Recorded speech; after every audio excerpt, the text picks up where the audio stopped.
Russian President Vladimir Putin on Friday hit out at what he said were skewed media portrayals of Moscow's military campaign in Ukraine as he met with mothers of Russian soldiers fighting there.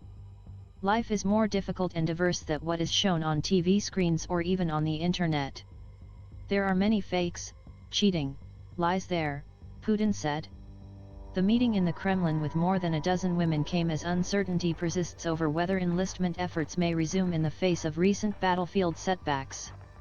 Putin said that he sometimes speaks with troops directly by telephone, according to a Kremlin transcript and photos of the meeting.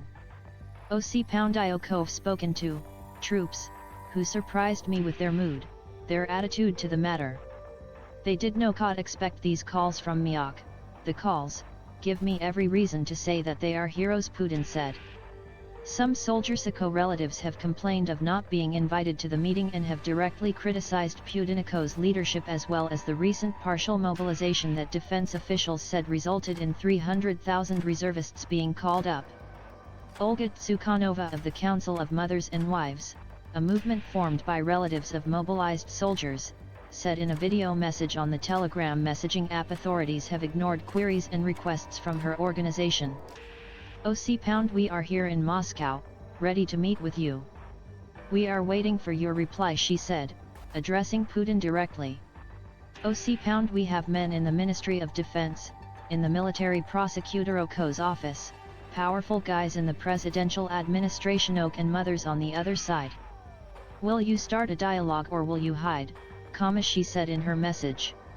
Unconfirmed reports by some Russian media outlets suggested that some of the women meeting with Putin on Friday were members of pro-Kremlin social movements, the ruling United Russia Party, or local officials backing Putin's government.